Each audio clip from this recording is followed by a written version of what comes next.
arteri brachialis.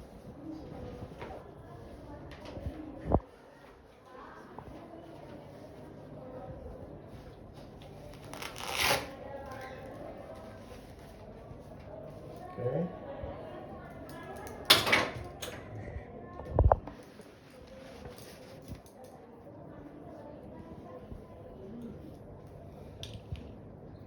Kalau pada pasien yang dicurigai infeksius, teman-teman harus sudah menggunakan handscoon ya.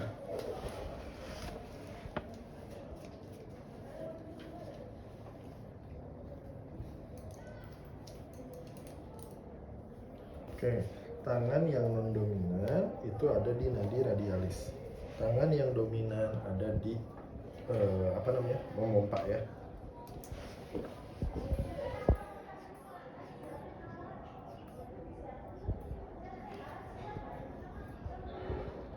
Di sini di 120 sudah berhenti, ditambah 20 sampai 30 mmHg.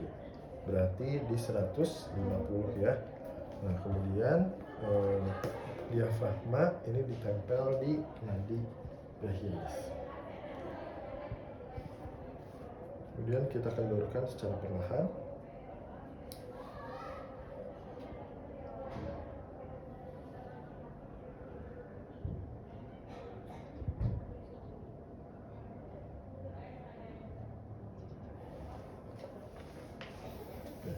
Yang kita kaji yaitu bunyi sistolik dan diastolik ya. Bunyi sistolik itu bunyi yang pertama kita dengar, yaitu adanya kontraksi ventrikel. Kalau diastolik berarti pengisian dari ventrikel ya. Oke Bapak, tensinya normal ya.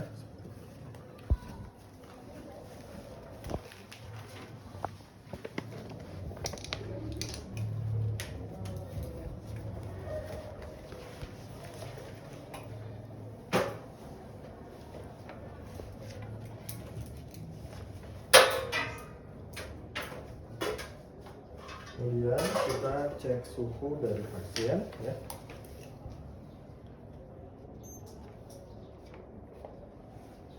LO dulu, setelah LO baru teman-teman punten ya, boleh dimasukin ya suhunya ya. Ini diangkat ya. Oke, sambil kita cek nadi ya. Cek nadi di sini, nadinya dicek 1 menit ya. Apa aja yang dicek? Denyut nadi, frekuensi, irama, dan amplitudo ya. Frekuensi itu berapa kali per menit, irama itu reguler atau irreguler iramanya, kemudian ada amplitudo. Amplitudo itu apa? Kekuatan ya. Kekuatannya nanti teman-teman silakan baca, ada yang +1, +2 sampai dengan +5. Kalau +5 itu ketika kita nadinya raba dangkal, denyutannya teraba kuat. Nah, itu ya. Kemudian selain itu kita cek pernafasan. Apa aja yang dicek di pernafasan? Pernafasannya menggunakan apa? Dada atau abdomen. Ya. Terus kedalaman pernafasan, irama, dan juga frekuensi dari nafas.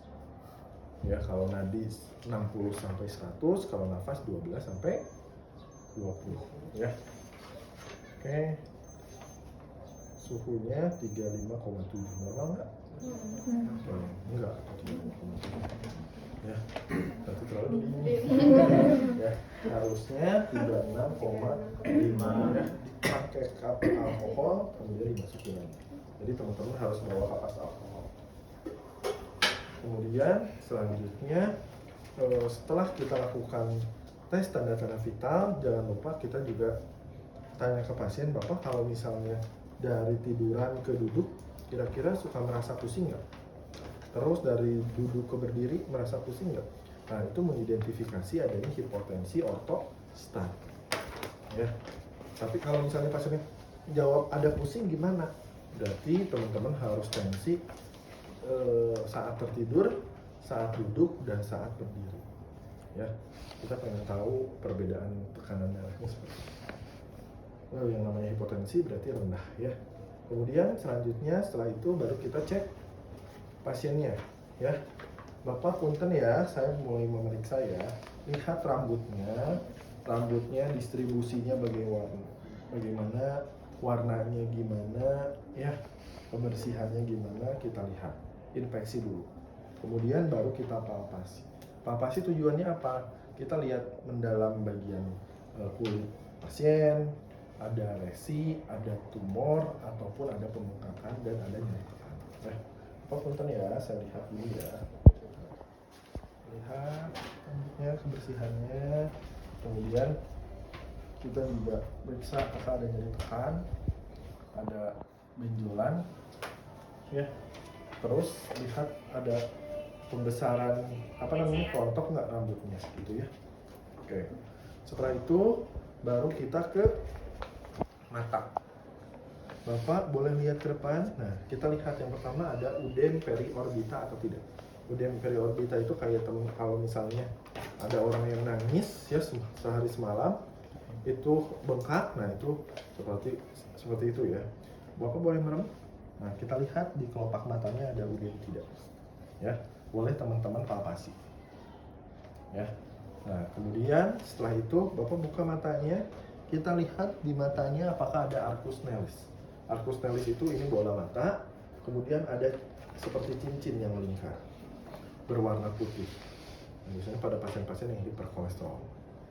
Ya, terus kemudian setelah itu apalagi ikterik. Ya, ikterik itu Bapak lihat ke depan. Nah, ini yang warna putih, skleranya itu jadi warna kuning. Ya, selain sklera juga kulitnya juga terlihat warna kuning. Kenapa? Biasanya ada gangguan pada hepar. Ada bilirubin yang tidak terkonjugasi, yang dimana bilirubin itu fungsinya untuk mewarnai feses dan urin, tapi itu malah ke pembuluh darah. Akhirnya mata, kulit dari pasien akan berwarna kuning. Ya. Kemudian apalagi adanya exophthalmos. Exophthalmos itu matanya melotot dan akan seperti yang akan keluar gitu ya. Itu pada pasien-pasien yang hipertiroid. Ya. Jadi kalau nanti teman-teman dinas di ruang endokrin ataupun di poliendokrin, jangan kaget, apanya pasiennya pada melotot. Nah, memang pasiennya hipertiroid ya, atau Bu, saya kan nggak salah apa-apa, kenapa ibu melototin saya? Memang betul-betul seperti matanya yang mau keluar ya. Oke, kemudian setelah mata baru kita ke leher ya. Bapak izin saya periksa lehernya ya. Lihat warna lehernya, kesimetrisan dari trachea, ada benjolan atau tidak kiri dan kanan, dan ada pembesaran kelenjar tiroid ya, gitu. Kemudian setelah itu baru kita palpasi. Palpasi itu ada kelenjar limfe, tiroid, dan juga vena dan arteri ya.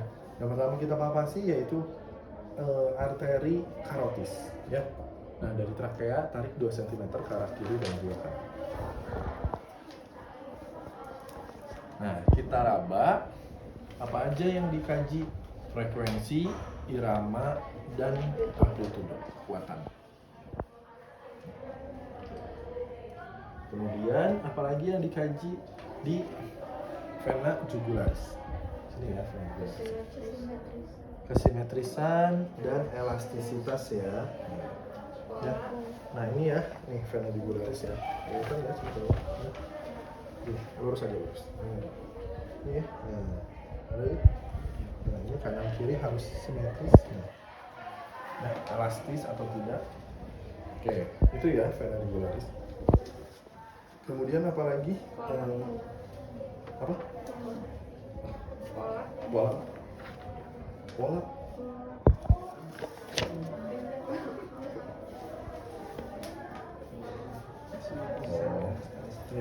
Ya, maksudnya bentuknya ini lurus atau enggak gitu ya. Oke, terus setelah itu kita cek ini ya, kelenjar limfa. Kelenjar limfa ada di sini, ada di belakang, dari pre-auricle, post-auricle. Kita lihat juga ekspresi pasien nyeri atau tidak, sambil kita cek ada pembesaran.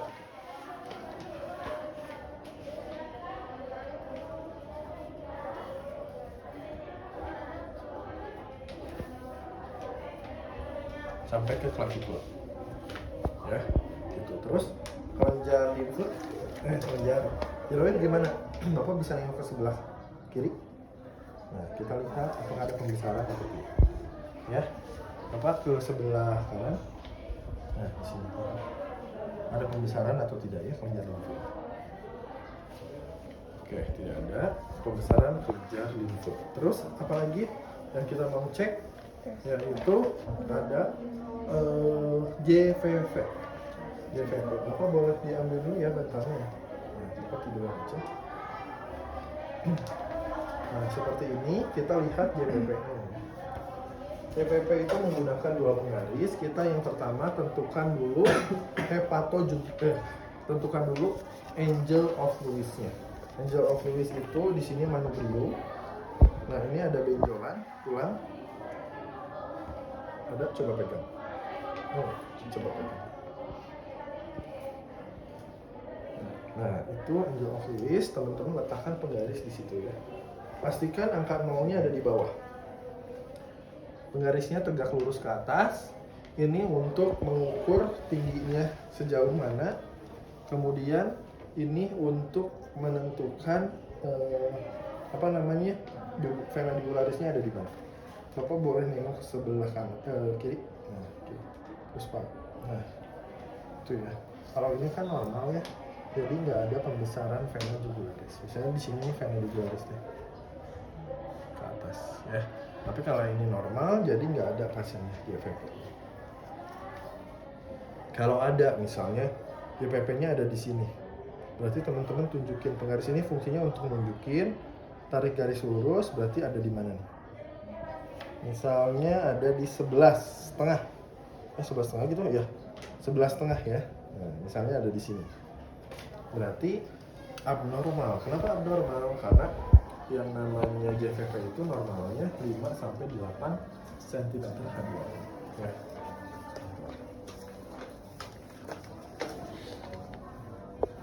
Coba saya lihat vena jugularis peningkatan JVP.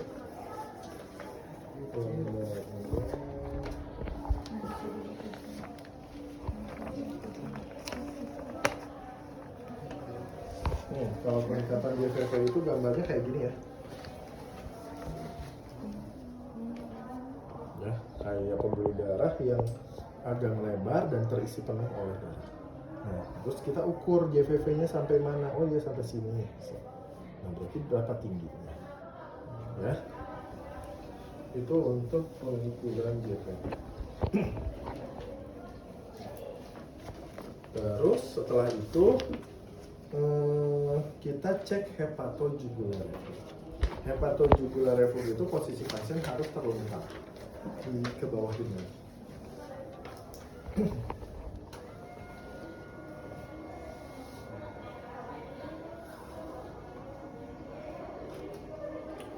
Terus harus terlentang ya.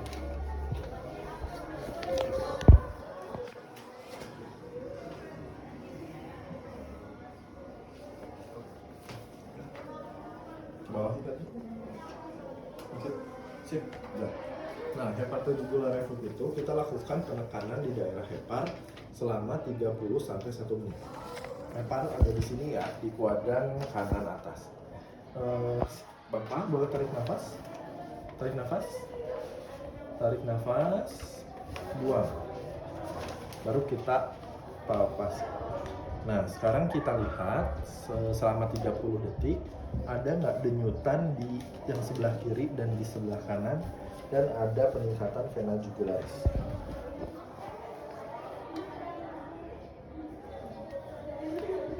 Ada nggak?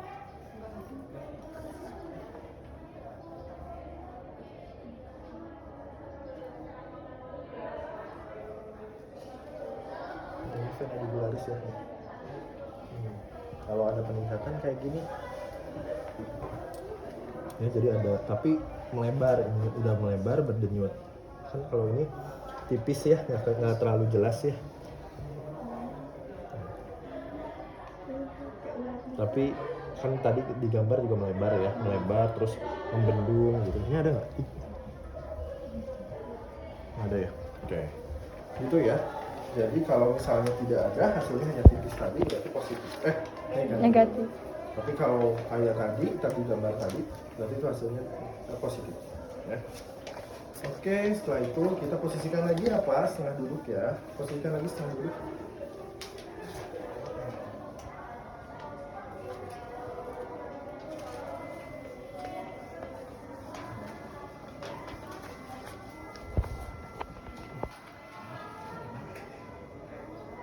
Oke, cukup lah. Oke, Bapak pakai bantal lagi, Pak. Bapak boleh pakai selimutnya, silahkan pakai dulu selimut.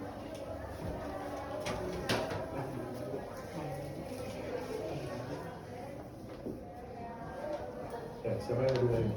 Dua orang. Di sini satu, di sini satu.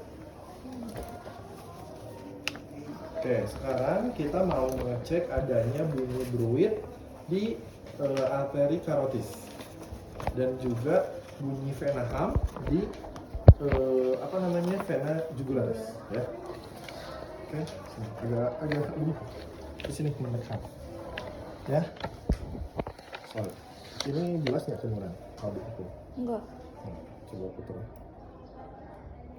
Sedikit. Tapi lebih jelas daripada yang tadi ya? Iya. Coba sama dengerin. Ada? Ada. Kayak bunyi apa yang didengar? Duk gitu. Bunyi apa? Kayak bunyi napas. Sekarang kita lagi ngecek nadi. Jadi yang napasnya dikesampingkan dulu. Bunyi apa?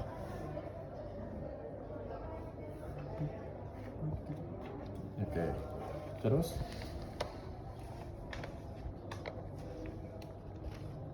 Ada? Bunyi apa? Sama, masih sama Iya, kayak yang sama. tadi? Sama ya? Sama. Bunyinya sama, besarnya? Maksudnya ininya apa? Kuat. Volumenya sama? Sama. Kanan dan kiri ya? Ya.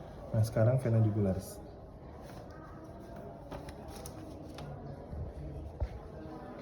Ada? Enggak ada. Coba dengerin lagi sama.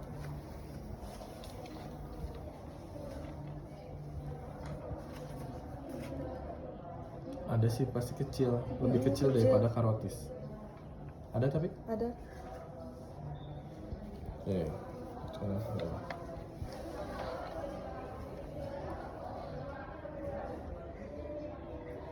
Ada. Ada Pak. Ada. Oke. Nah, apa yang teman-teman dengerin? Tadi suara apa yang didengerin? Kayak duduk gitu. Duduk. Ada, kalau yang lebih terdengar itu bunyi denyutan kayak Gitu. nah berarti pasiennya normal karena yang lebih terdengar yaitu bunyi denyutan.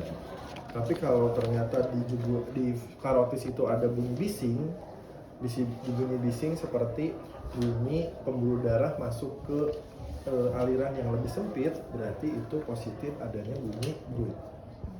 Ya.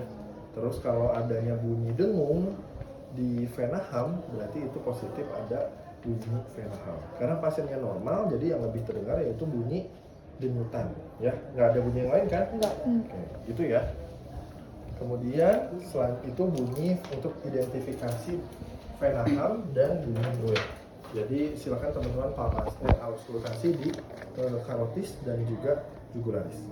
Kemudian selanjutnya kita cek apakah ada otot nafas bantuan, ya, seperti kalau nafas klavikulanya ikut naik, gitu ya. Ya, terus apalagi kita cek jantung, ya. Bapak boleh dibuka bajunya, dibuka dulu, oke. Nah.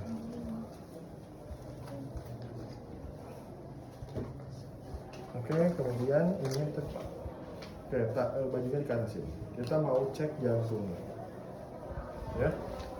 Oke, kita lihat di sini kita harus tentukan dulu katup jantung. Katup jantung itu ada di mana aja? Katup jantung itu ada apa aja? Ya, katup jantung ada apa aja? Kan udah belajar di kelas kemarin.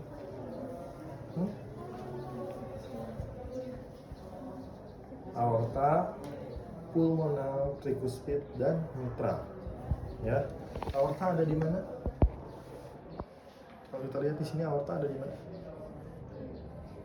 Aorta itu di CX2 sebelah Kanan. kanan. 1, 2, Nah berarti di sini aorta. Terus ada pulmonal di ICS2 sebelah kiri. 1, 2, nah di sini pulmonal. Kemudian aorta, pulmonal ya. Kemudian tricuspid di ICS4 sebelah kiri. Ini 2, 3, 4. Nah berarti dia daerah sini. ICS5 ini ditarik 3-4 cm ke arah lateral atau setengah dari mid clavicula, berarti ini mitral ya, di bawah puting susu ya. Oke, sekarang yang pertama kita infeksi, ada nggak denyutan di daerah pulmonal? Nggak ada ya. Terus di aorta ya, ini pulmonal nggak ada, ini tricuspid ada nggak denyutan di sini? Oke, kemudian di mitral kelihatan ada? Nggak ada. Kelihatan nggak, coba lihat?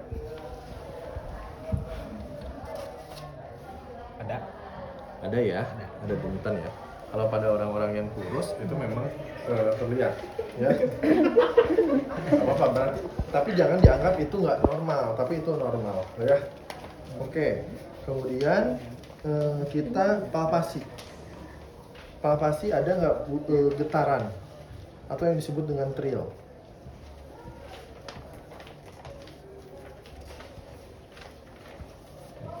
Enggak. Rasa.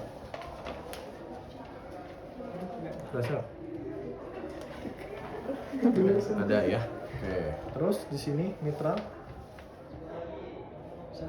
Coba ada nggak? Ada. Oke ya. Nah, kalau terus kita cek untuk menentukan denyutan itu normal atau tidak, pakai tangan kita. Yang pertama misalnya ini ya. Nah, ini kerasa denyutan. Tangan kita jari kita yang kedua udah nggak terasa, berarti normal. Jadi tidak boleh lebih dari 3 cm. Jadi kalau jari pertama masih keraba, jari kedua masih keraba, jari ketiga sudah tidak teraba, berarti masih dalam kondisi normal. Ya. Oke, selanjutnya kita akan coba palpasi juga di epigastrium. Denyut jantungnya masih keraba nggak di epigastrium? Oke, tidak ya, normalnya ya. Kemudian kita tentukan batas-batas jantung bagian atas. Oke, dengan cara perkusi. Teman-teman dengerin ya suaranya. Dengeran? Dengeran. Itu suara apa?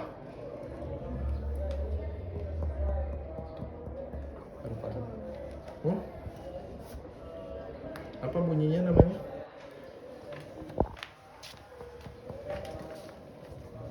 Apa? Bunyi perkusi itu ada apa aja sih? Kan udah lulus katanya pemeriksaan head tutupnya. Apa? Sonor, ya betul, sonor atau resonan ya. Terus ini ICS 1, ICS 2, ICS 2 sama nggak? Masih sama.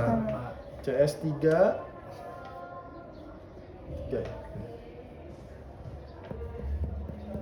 Masih sama? Masih. Sama. Oke ya.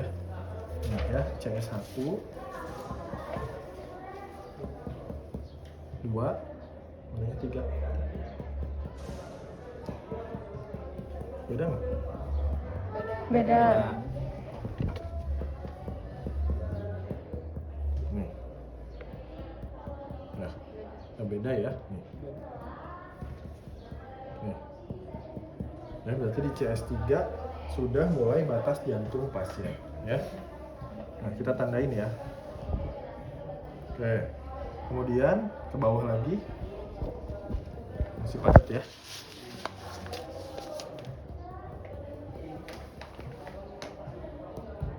Nih. Masih padat.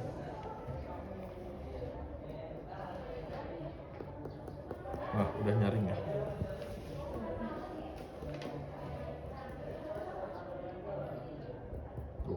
ya. Ini masih nyaring. Di sini ya jantungnya ya. Oke. Tadi batas jantung bawahnya mana?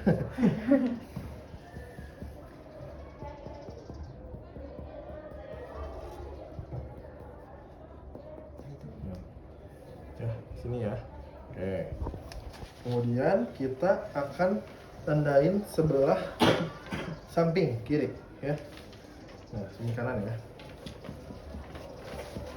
Nah, ini beda ya. Ya. Tuh sama. Ini paru-paru yang tidak ada organ padatnya. Tuh, akan lebih resonan. Nah, kita palpasi ke arah sini ya. Resonan. Si resonan. Nah, the dullness. Nanti di sini.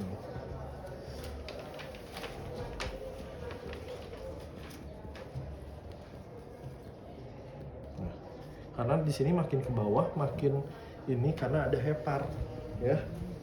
Di sini tuh. Oke, coba ini ngepal terus ke arah sini. Nah, gini, sesuai nggak dengan ukuran kasar pada pasien, ya? Kalau sesuai berarti normal. Kalau tidak sesuai berarti ada gangguan, ada pembesaran, dan rujuk untuk dilakukan ronsen, ya. Karena ini baru penilaian kasar, ya. Kemudian setelah itu apalagi kita cek adanya bunyi S1 dan S2. Ya, silakan siapa yang mau lagi. Nih.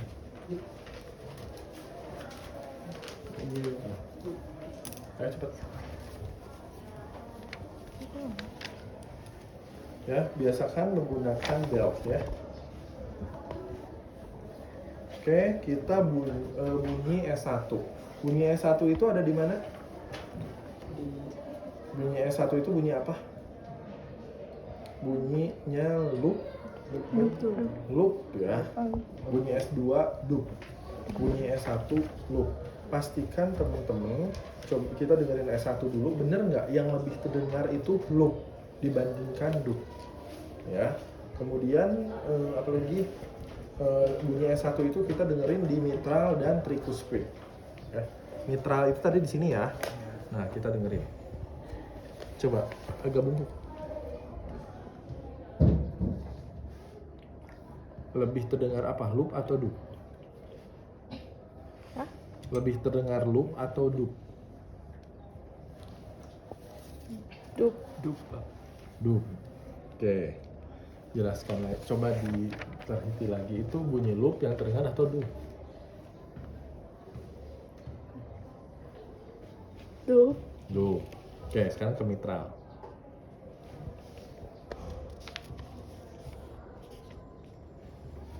Loopnya Pak. Dup ini. Loop. Oke, sekarang ke pulmonal.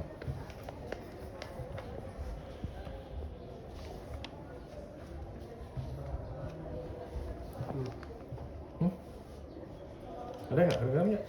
Kedengaran tapi sama suaranya. Sama kayak Loop pertama. Dua-duanya. masa loop gitu. Iya, bentar Pak. Tapi ada kedengeran. Ada. Oke, terus satu lagi. Ini malu.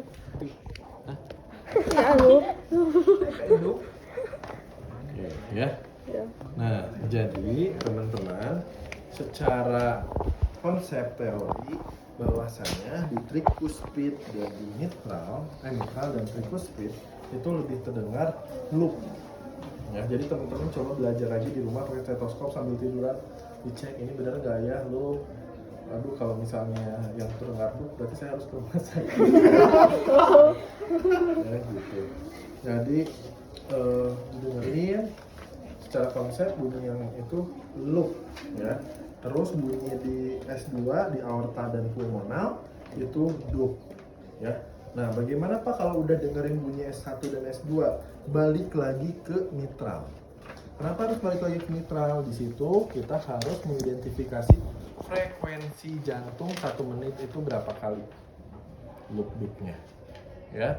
Terus apalagi kekuatannya dan iramanya dinilai di sini. Terus kita identifikasi ada bunyi S3 dan S4. Itu dimana bunyi abnormal jantung. Kenapa Pak harus di mitral, nggak di aorta pulmonal? Karena bunyi S3 dan S4 itu lebih terdengar di mitral. Dan bunyi S3 dan S4 itu bunyinya sebelum bunyi S1 dan di tengah-tengah dan setelah bunyi S1. Jadi kalau misalnya di tengah-tengah itu kayak seperti tapal kuda, jadi bunyinya nggak berhenti-henti gitu ya. Itu bunyi murmur ya, dan bunyi baro ya. Jadi pastikan bunyinya itu hanya ada 2, duk, tapi kalau ada bunyi tambahan berarti itu abnormal ya. Teman-teman dengerin di mitral. Jadi udah dengerin di mitral, tricuspid, pulmonal dan aorta, balik lagi ke mitral untuk mendengarkan bunyi abnormal dan menilai frekuensi jantung. Ya. Oke, jantung sudah beres, baru ke abdomen. Abdomen kita lihat, abdomennya cembung, cekung ataupun asites. Asites itu berarti isinya cairan ya. Kalau cembung isinya lemak bukan asites. Ya. Oke, terus setelah itu baru kita palpasi. Palpasi di hepar. Bapak punten ya, saya palpasi. Palpasi keraba nggak heparnya? Normalnya sih nggak keraba heparnya ya, kecuali kalau ada penyesaran. Kemudian kita akan auskultasi. Auskultasi apa? Auskultasi bunyi bruit. Ya, nanti teman-teman pakai stetoskopnya dan auskultasi di daerah gaster dan umbilikal, di tengah-tengahnya teman-teman auskultasi. Kalau pengalaman saya dengerin bunyi bruit di abdomen itu sering muncul pada pasien-pasien yang asites. Jadi kalau pasien normal sih nggak ada. Bunyi yang lebih terdengar malah bising usus. Nah, jadi teman-teman harus bisa bedain mana bising usus, mana bunyi bruit. Kalau bruit itu tadi bunyinya seperti terus-terusan, seperti aliran darah yang melewati ruang yang sempit, aliran yang sempit. Tapi kalau bising usus kan panjang satu, udah hilang lagi. Tapi kalau bruit terus-terusan karena alirannya terus-terusan ada ya. Atau sesuai dengan denyut jantung ya. Oke, di situ untuk dengerin bunyi bruit. Kemudian sudah beres, kita tutup lagi. Bapak boleh dipakai lagi bajunya. Oke, ya. Kemudian apa yang kita kaji lebih lanjut?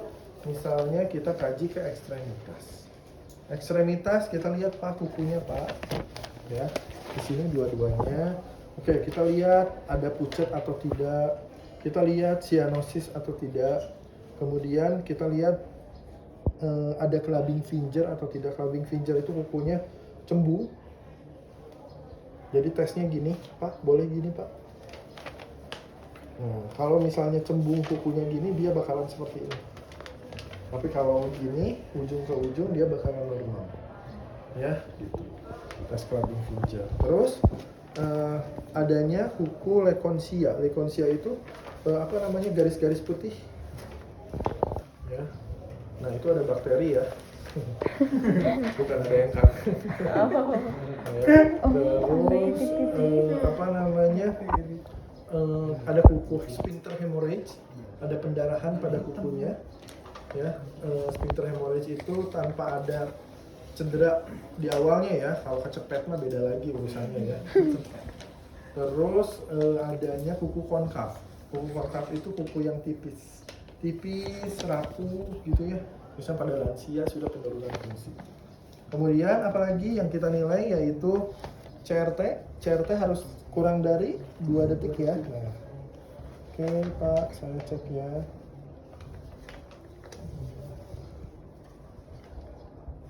Kemudian turgor.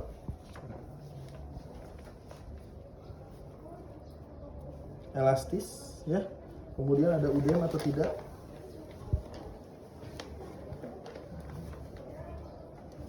Kemudian apalagi akram.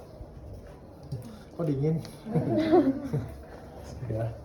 Oke, terus nadi brachialis, ada radialis, ulna. Nah, atau teman-teman harusnya bandingkan, gini ya, bandingkan. Nah, ini brachialis, bener nggak denyutannya sama dua-duanya? Oke, kemudian radialis, kemudian ulna. Ya, gitu. Kalau ulna lebih kecil. Terus apalagi kita harus cek ini ya, hepatojugular reflux. Hepatojugular reflux. Alum test, sorry. Kalau yang sering ada ini putih ini apa ya Pak? Kadang itu itu kotor. Ketombe. Ketombe kayak ketombe. Garis-garis putih ya. Ya, bulat gitu. Ya. Nah, terus ini pernah jatuh ya? Patah ya? Terus nggak dioperasi? Dioperasi Pak. Apa tapi gini ya? Udah sembuh terus dioperasi jadi agak gimana gitu. Jadi pernah ke tempat tulang. Oke. Nah, Biasanya kalau ke patah tulang nyambung sih, tapi nggak simetris gitu ya. Oke. Bagian yang tahu. Oke, kemudian alam tes ya. Kalau alam tes seperti ini kita blok pada arteri radialis dan ulna. Kemudian ngepel. Nah, mengepal yang kuat. Oke, 6 detik. Kemudian buka. Pucat ya. Kita buka. Merah. Nah, ya. Itu ya. Makanya yang ini bakal lebih cepat daripada yang ini ya. Coba ya. Bentar dulu. Buka dulu. Oke, ngepel. 6 detik ya. Oke, buka. Nah, terlihat. Ya, ada merah ya. Oke, nah ini merupakan alam tes ya. Kemudian selanjutnya baru ke ekstremitas bawah. Ekstremitas bawah dibuka kos kakinya.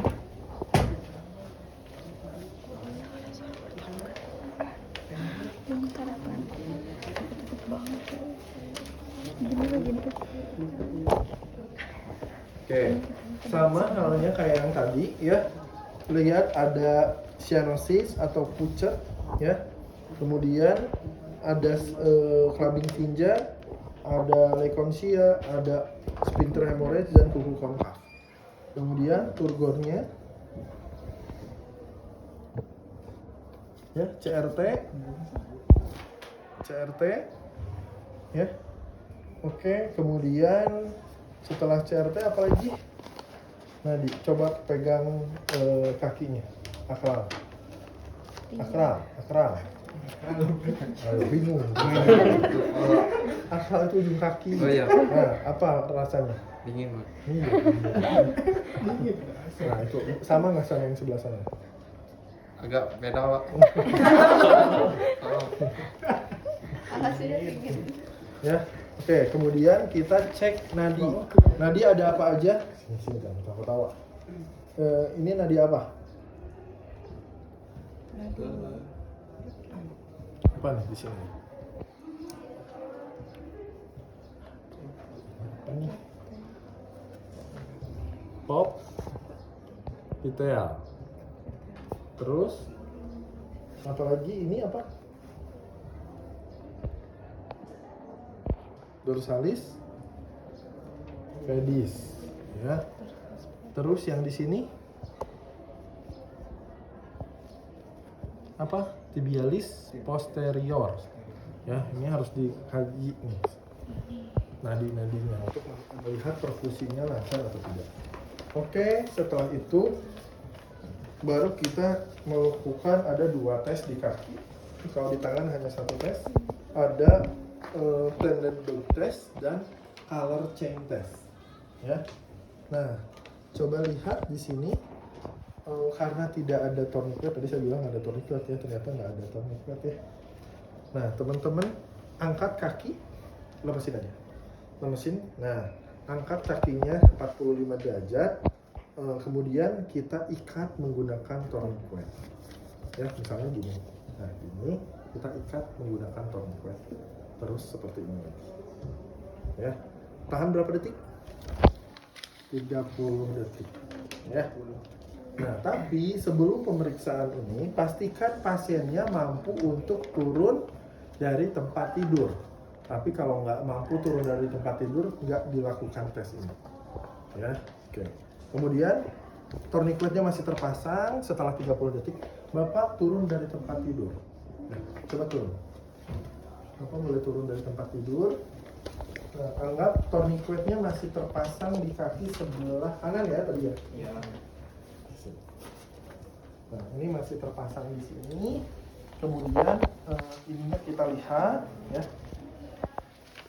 Nah, kalau yang positif ya, itu ada vena yang mengkerut kelihatan di sini. Memendek venanya. Kemudian pas kita buka karena sudah 30 detik dibuka, kemudian ada aliran vena di sini. Mengalir gitu ya. Nah, itu berarti nilainya positif. Tapi kalau yang negatif ya kayak gini aja, nggak ada perubahan. Meskipun diikat menggunakan tourniquet. Ya, paham ya sampai situ ya. Itu tes Trendelenburg. Biasanya untuk menilai adanya varises atau tidak. Oke, boleh tiduran lagi. Kemudian ada tes color change test. Kalau nggak bisa turun ya udah, berarti hanya diperiksa color change test aja. Nah, color change test teman-teman cukup angkat aja. Kemudian perhatikan setelah 10 detik kakinya pucat atau enggak.